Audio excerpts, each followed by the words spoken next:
La educación en la época de la colonia. En el año de 1521 terminó la conquista de México y fue cuando creó a favor del rey de España darle nombre a todas las tierras conquistadas. Cada reino tenía su propio gobernador, alcaldías mayores y corregimientos, y cada tierra conquistada dependía en última instancia del rey de España. Los órganos locales de la Nueva España eran el virrey, la audiencia, la acordada y el ejército, y cada población tenía su propio ayuntamiento. La época colonial cuenta con significados hombres de ciencia, historiadores, filósofos, teólogos y poetas. Surgieron nombres importantes como Enrico Martínez, autor del proyecto de desagüe en el Valle de México, Carlos Góngora, que era poeta y filósofo, así como astrónomo y cosmógrafo, entre otros. Se escribieron muchas gramáticas y vocabularios de lenguas indígenas, y se estudiaron literalmente más de 50 idiomas. La educación popular indígena comenzó con la evangelización de los aborígenes. Esta fue realizada por los franciscanos. Jacobo de Testera. La evangelización era difícil principalmente por el idioma. Sin embargo, Jacobo de Testera hacía pintar en lienzos los asuntos principales de la Biblia y en base a intérpretes se podía hablar con su lengua. Tuvo acceso a una educación multicultural con maestros católicos dentro de la corte. Gracias a su facilidad para los idiomas, trabajó como intérprete. Enseñaba catecismo a los niños nobles. Era un muy buen dibujante que impactaba positivamente. En la legislación educativa dictada por Fernando el Católico y por Bartolomé de las Casas a favor de los indios, indicaban que la obligación era de enseñar a leer y a escribir, pero la enseñanza principalmente del catolicismo se les enseñaba a las personas más hábiles a fin de que estos jóvenes enseñaran al resto. También se preocuparon por la castellanización y la instrucción elemental de esta lengua. Se instalaron escuelas en lengua castellana y en todos los pueblos, para que todos los indios aprendieran la escuela de lectura y escritura, aunque estas últimas no eran obligatorias. También era necesaria, y por amparo de Carlos V, la enseñanza y la instrucción de niños huérfanos. Y la obligación era de que se buscaran a los padres, y si estos niños tenían la edad suficiente, se les buscaría un oficio. Pedro de Gante, religioso franciscano flamenco, de los primeros en arribar a Nueva España, donde permaneció casi 50 años como evangelizador y educador. Se creó con Pedro de Gante los primeros colegios de América Latina. Se fundó en 1523 la primera escuela elemental que enseñaba una gran diversidad de letras y música en sus diversos géneros. También se aplicó la educación misional y se dedicó principalmente a la creación de instituciones, para que posteriormente culminaran en centros de enseñanza superior.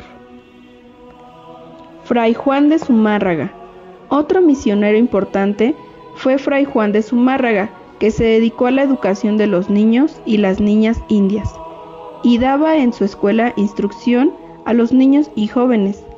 Fue el primer obispo y arzobispo en México, y fundó en Texcoco un colegio para niños y para niñas, y su proyecto es que cada pueblo importante tuviera su propia escuela para niños y para niñas.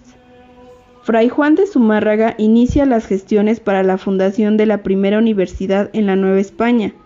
Las intenciones de Fray Juan de Zumárraga, que le fueron entregadas al rey de España, fueron para educar a los recién convertidos, meta que no se cumplió debido a que la educación en esta universidad se centró en las clases privilegiadas en la colonia.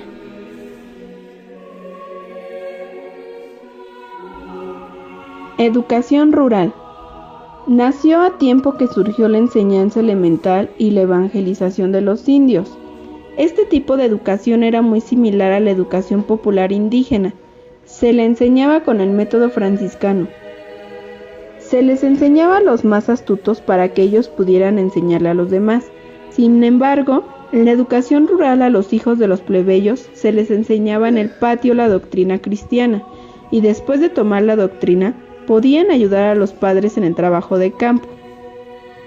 También los hijos de los macehuales se acomodaban en el estudio con los hijos de los acomodados, y como los hijos de los ricos eran muy pocos que se instruían, los hijos de los pobres llegaban a gobernar los pueblos porque eran mejor instruidos.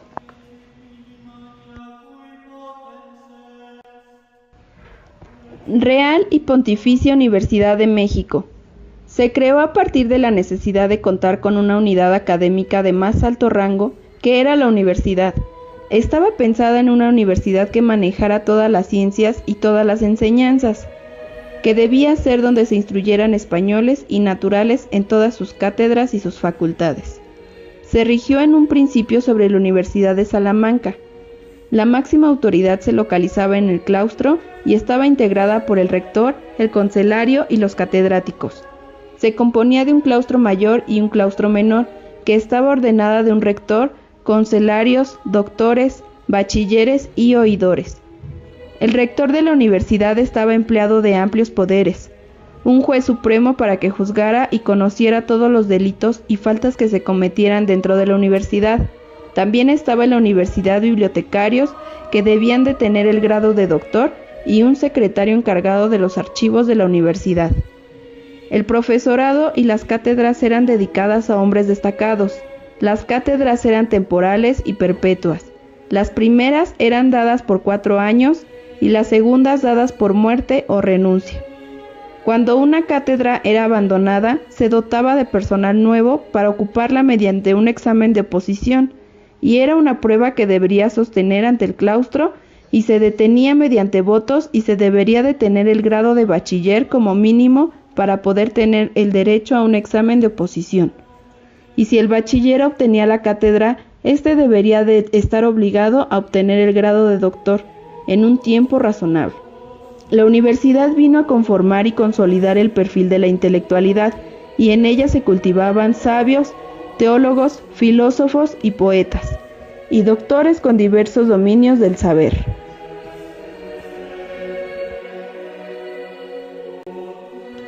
Vasco de Quiroga. Vasco de Quiroga creó una educación de tipo socialista. Comenzó a hacer un establecimiento donde recibía enfermos, que le dio nombre de hospital, y además de ayudar a las personas pobres que tenían que matar a sus hijos por falta de sustento. La educación de los niños era de carácter práctico y piadoso, pues se les orientaba hacia un estilo de vida útil y se les educaba para eliminar los 3 males más soberbios, que eran la codicia, la ambición y la soberbia. Se alternaba la educación elemental con el trabajo de la agricultura. La regla es que después de las horas de doctrina se les enseñara al menos 2 horas de agricultura y de las buenas costumbres, y obviamente la producción de la cosecha se repartía en mayor cantidad a las personas que trabajaran más y que estudiaran mejor la doctrina. La educación de las niñas era basado en los oficios mujeriles. Se dedicaban a trabajo para beneficio del hospital. Se dedicaban a la creación de telas de lana, seda y lino, y estas eran dadas a los hospitales, y se enseñaba en que la mujer debería de hacer todos los oficios mujeriles y los especiales. En la educación de los mestizos y criollos fue esta época cuando existió la repercusión pedagógica de la fusión étnica, y el mexicano más importante era aquel que era nacido del matrimonio entre españoles e indios, y se empezó a hacer regulación de estos matrimonios de tal forma que las uniones irregulares de aventureros eran castigadas.